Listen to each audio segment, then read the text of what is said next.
નમસ્કાર, અંસલી ફૂડ્સમાં ફરી એકવાર તમારું સ્વાગત છે। આજે હું તમારી સાથે વ્રત કે ઉપવાસમાં ખાઈ શકાય તેવી ફરાળી ફરસી પૂરીની રેસીપી શેર કરીશ। તો આ પૂરી છે એ આપણે મેંદા કે ઘઉંની પૂરી બનાવીએ એના જેવી જ એકદમ ખસ્તા અને ફરસી બને છે।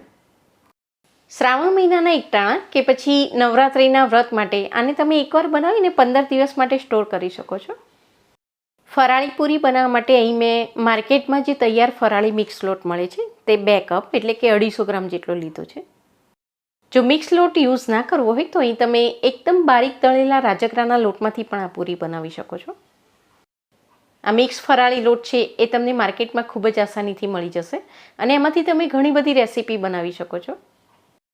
સ્વાદ મુજબ અથવા તો 1 ચમચી જેટલું સિંધા લૂણ કે પછી મીઠું મિક્સ કરીશું। 1 ચમચી જીરાનો પાવડર અને 1 ચમચી જેટલો મરીનો પાવડર એડ કરીશું।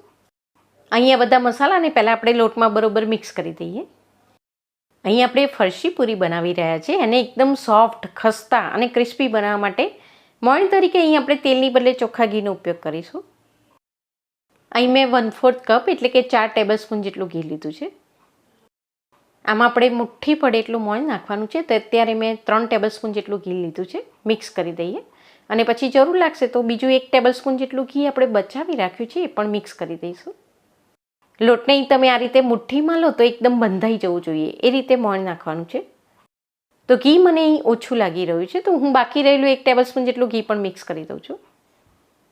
તો અહીં આપણે 2 કપ જેટલો લોટ હતો એમાં 4 ટેબલસ્પૂન જેટલું એટલે કે 1/4 કપ જેટલું ઘીનું મોણ મિક્સ કર્યું। આપણે મેંદાની ફરસી પૂરી બનાવીએ એના કરતાં આમાં મોણ થોડું ઓછું જોઈએ। લોટ અહીં આપણે એકદમ ઠંડા પાણીથી જ બાંધવાનો છે। તો જરૂરિયાત મુજબનું થોડું થોડું પાણી મિક્સ કરીને આમાંથી આપણે ભાખરી જેવો થોડો કઠણ લોટ બાંધીને તૈયાર કરીશું।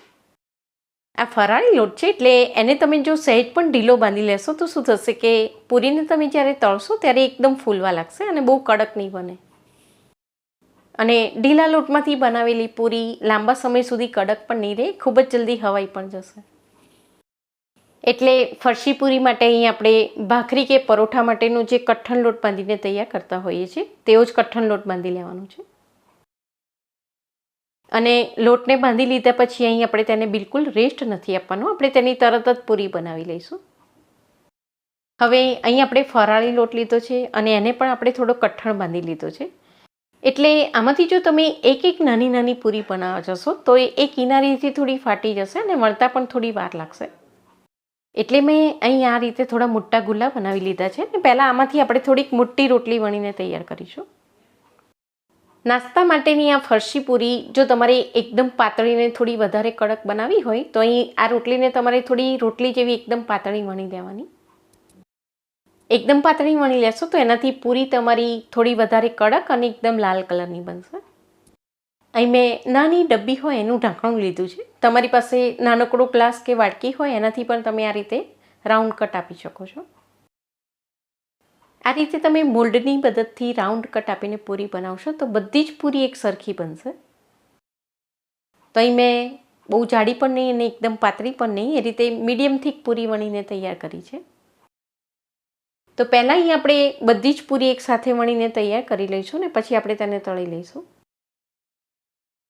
હવે આ પૂરીને જ્યારે આપણે તળીએ ત્યારે ફૂલે નહીં એટલા માટે એક ચમચી કે પછી ફોર્કની મદદથી એની પર આ રીતે આપણે માર્ક્સ લગાવી દઈશું।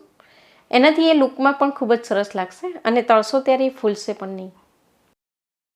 તો અહીં તમે 2 કપ એટલે કે અરાઉન્ડ 250 ગ્રામ જેટલો લોટ લેશો તો એમાંથી 30 નંગ જેટલી ફરસી પૂરી બનીને તૈયાર થશે।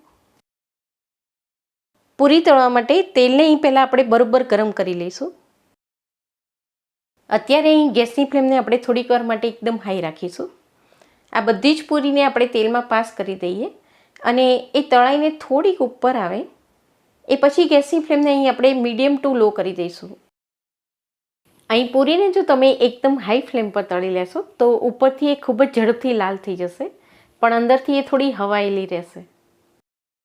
અંદરથી આ પૂરી જો સહેજ પણ કાચી રહેશે તો એ ખૂબ જ જલ્દી હવાઈ જશે, લાંબા સમય સુધી ક્રિસ્પી નહીં રહે।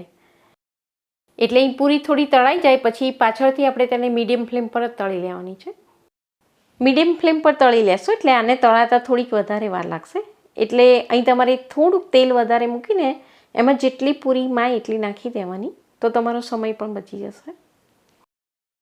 તો અહીં પૂરીને આપણે ઉપરથી થોડી કડક અને લાલ કલરની થાય એ રીતે તળી લેવાની છે.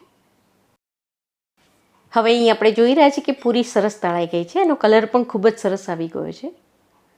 તો બધું જ તેલ નિતારીને આપણે તેને બહાર કાઢી લઈશું.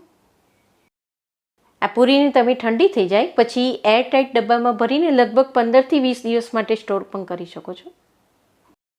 વ્રત કે ઉપવાસ માટે આપણે જે ફરાળી રેસીપી બનાવતા હોઈએ છીએ એમાં આપણે જે રાજગરો અને મોરૈયો જેવા મિલેટ્સ યુઝ કરતા હોઈએ છીએ એ બધા જ કેલ્શિયમ, પ્રોટીન અને ડાયટરી ફાઇબર્સથી રીચ હોય છે.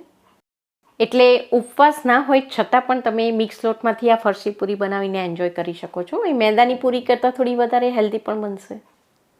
અને આપણે મેંદાની પૂરી બનાવતા હોઈએ છીએ એના જેવી જ એકદમ ક્રિસ્પી અને સોફ્ટ બને છે. તો આ શ્રાવણ મહિનામાં કે પછી નવરાત્રિના તહેવાર દરમિયાન તમે જરૂરથી બનાવીને એકવાર ટ્રાય કરજો. આ સાથે જ ચેનલ પર મેં બીજી ઘણી બધી ફરાળી રેસીપી અને મીઠાઈનું પ્લેલિસ્ટ બનાવીને મૂકેલું છે. હું તમને નીચે ડિસ્ક્રિપ્શન બોક્સમાં તેની લિંક આપી દઉં છું. તો એ બધી ફરાળી રેસીપી પણ તમે જરૂરથી બનાવીને એન્જોય કરજો.